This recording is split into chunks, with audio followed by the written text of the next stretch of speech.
Assalamualaikum Mas Juan, apa kabar nih? Waalaikumsalam Minku, Alhamdulillah baik. Gimana kabarnya Minku? Alhamdulillah baik juga Mas. Oh iya, kemarin juga nih minggu lalu kita udah bahas juga nih tentang cara mengelola THR bareng sama Pak Jody. Wah, nggak tahu sih ini dapat THR tuh rasanya seneng banget nih Mas. Nah, kan THR udah turun.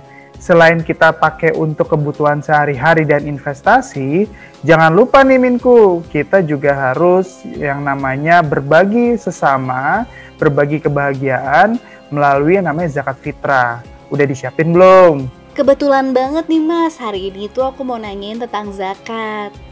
Boleh. Ya, yang pertama aku mau nanya nih Mas, sebenarnya beda nggak sih antara zakat, infak, dan juga sedekah?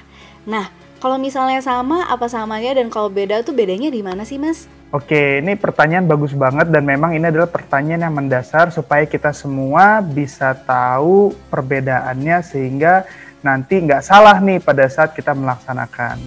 Jadi perbedaan mendasarnya itu ada di segi waktu, jumlah, dan kepada siapa kita memberikan zakat, infak, atau sedekah.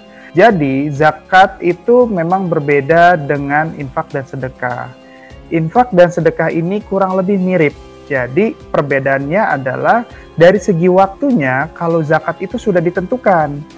Jadi misalkan contoh nih zakat fitrah ditentukan adalah pada saat bulan Ramadan dan juga ditentukan paling terakhir sebelum sholat Id dimulai.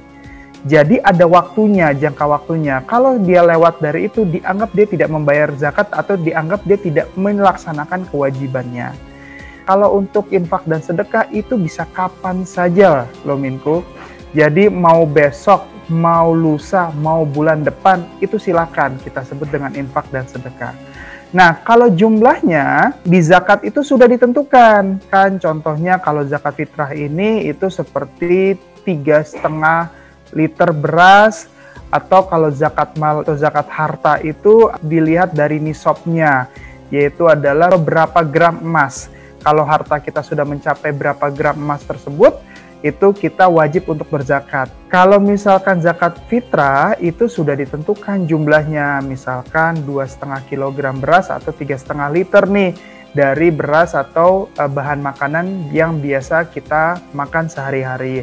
Atau mungkin juga zakat benda, zakat harta yang sudah ditentukan kurang lebih adalah 2,5% dari total harta yang masuk ke dalam nisabnya. Kalau infak dan sedekah itu tidak ditentukan Minku. Jadi boleh mau 100.000, boleh mau 50.000, boleh mau 1 juta, 100 juta, itu tidak ditentukan. Nah selanjutnya untuk kepada siapa kita memberikan. Kalau untuk zakat itu sudah jelas ada 8 golongan yang berhak menerima zakat. Mulai dari fakir, miskin, orang yang jihad fisabilillah, gorowin itu orang yang mempunyai hutang. Ada juga amil. Jadi ada 8 golongan yang berhak menerima zakat. Di luar itu boleh nggak? Di luar itu tidak dianggap sebagai kita memberikan zakat. Di luar itu kita dianggap seperti infak dan sedekah. Berarti yang penting itu adalah zakat fitrah di bulan Ramadan ini ya Mas ya. Selain zakat fitrah ada lagi nggak sih Mas zakat yang harus kita bayarkan di bulan Ramadan ini? Selain zakat fitrah, biasanya juga ada namanya pembayaran zakat mal atau zakat harta. Di mana zakat harta ini ada minimumnya nih Minku. Jadi kita nggak semuanya wajib untuk mengeluarkan. Kalau kita memiliki harta yang senilai dengan 85 gram emas, atau kalau sekarang berarti berapa ya, anggaplah kurang lebih 75 sampai 80 juta, kita memiliki harta senilai segitu, di mana selama 1 tahun tidak kita gunakan, tidak digunakan untuk kebutuhan sehari-hari, pokoknya itu dia mengendap aja, ya tidak digunakan, atau bahasa kerennya idle, ya itu dia wajib untuk mengeluarkan 2,5%-nya, atau kita sebut kalau dia sudah setara dengan 85 gram emas, sudah 1 tahun, itu kita sebut dengan sudah mencapai haulnya. Jadi dia wajib untuk mengeluarkan 2,5% dari total harta yang idle tadi. Oke, harta itu berarti bisa rumah, mobil, dan segala macam juga termasuk segala macam, betul. Yang jelas, yang penting adalah senilai 85 gram minimal. Oh iya, tadi juga udah dibahas nih Mas. Soal kalau memberikan zakat fitrah itu kan harus 2,5 kilogram beras atau 3,5 liter beras. Sebenarnya nih Mas, boleh nggak sih selain kita pakai beras, kita pakai uang tunai aja? Mana sih yang lebih baik, beras langsung atau pakai uang? Oke, nah kalau kita melihat dari sejarah Rasulullah bahwa Rasulullah itu mewajibkan zakat fitrah itu dari bahan pokok makanan kita yang biasa kita gunakan sehari-hari. Jadi kalau di sana kan mungkin dalam berbentuk gandum, roti, dan lain-lain. Nah, di sini kebiasaan kita makan kan sehari-hari makanan pokok kita bukan roti, bukan gandum, bener kan ya sih? Makanan pokok kita adalah nasi atau beras. Jadi alangkah lebih baiknya menggunakan beras. Tapi memang di sini dipermudah dengan cara kita bisa membayar uang secara langsung. Tapi kalau mana yang lebih baik, ya kalau saya ya pastinya kita mengikuti dong apa yang sudah dicontohkan dan diajarkan Rasulullah, yaitu adalah bahan pokok yang kita pakai sehari-hari atau kita konsumsi sehari-hari, yaitu adalah beras. Apakah mengurangi pahalanya? Walau alam. Tapi yang jelas memang Islam itu agama yang mudah dan tidak dipersulit. Jadi kalau memang kita bisanya adalah dalam bentuk uang, silakan. Tapi akan lebih baik itu dalam bentuk beras. Sebenarnya nih Mas, siapa aja sih yang harus membayarkan zakat? Apakah semua orang atau orang tertentu aja nih Mas? Nah, kalau kita melihat zakatnya adalah zakat fitrah, itu setiap yang bernyawa wajib untuk mengeluarkan zakat, kecuali dia termasuk 8 golongan penerima zakat. Oke, nah jadi kalau misalkan nih, ini contoh, ada bayi baru lahir di tanggal 29 Ramadan, besoknya 1 Syawal, dia pun wajib untuk dikeluarkan zakatnya.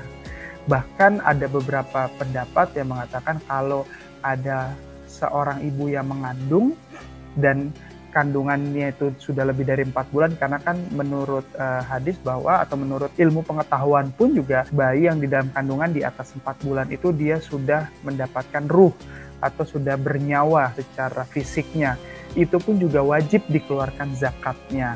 Jadi siapapun yang bernyawa itu wajib dikeluarkan zakatnya, kecuali dia adalah orang-orang yang berhak menerima zakat.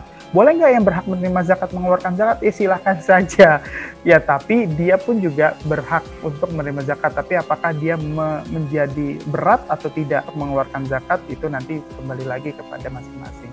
Seandainya amit-amitnya kita kelewatan buat bayar zakat, apa sih sebenarnya bakalan terjadi Mas? Itu wallahu alam. Nah, pada dasarnya zakat itu hukumnya wajib. Kalau kita kembali lagi ke dalam yang namanya wajib, itu artinya apa di dalam Islam? Wajib itu adalah siapapun yang menjalankan itu berpahala atau mendapatkan pahala, dan yang meninggalkan itu mendapatkan dosa.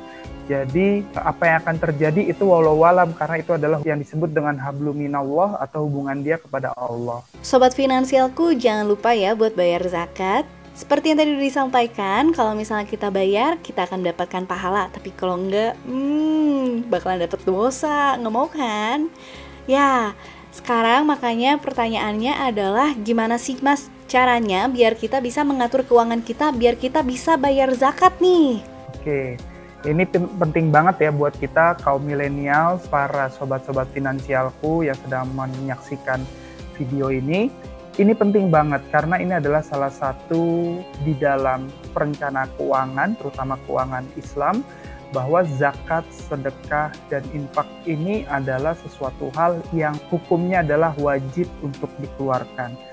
Jadi bagaimana kita ini adalah pertama pada saat kita mengatur cash flow, pastikan dulu kita terbiasa untuk mengeluarkan sedekah-sedekah atau zakat-zakat harta yang kita sisihkan dari income kita. Setelah itu, kalau untuk kita bagaimana strateginya, bisa ada 2 cara nih. Ya, nah apalagi kalau misalkan kita berbicara zakat fitrah yang setiap tahun, bisa juga dicicil setiap bulannya kalau memang berat langsung pada saat di bulan Ramadannya kita langsung beli beras atau kita langsung bayarkan zakat fitrahnya. Misalkan contoh ada beberapa orang yang dia langsung menanggung semua anggota keluarga. Coba bayangin aja kalau ternyata misalkan dia menanggung 10 anggota keluarga, termasuk dia menjadi 11, kali aja beras 3,5 liter. Berapa tuh? Kurang lebih kan berarti sekitar 30-an liter, ya nggak sih? 30 liter lebih itu dikali dengan harga beras per liter yang biasa dia gunakan. Anggaplah harga berasnya itu adalah 10.000. Berarti kurang lebih dia harus mengeluarkan 300 sampai mungkin bisa sampai 500.000 di dalam zakat fitrahnya. Nah, itu kalau misalkan berat ya udah dicicil aja dari awal, bahwa setiap bulan kita nabung sekian rupiah, begitu 1 tahun bulan Ramadan langsung kita keluarkan. Nah, itu salah satunya. Atau memang kalau memang misalkan kita dapat THR nih di bulan ini, jangan lupa langsung sisihkan untuk pembayaran zakatnya. Karena zakat itu sifatnya wajib.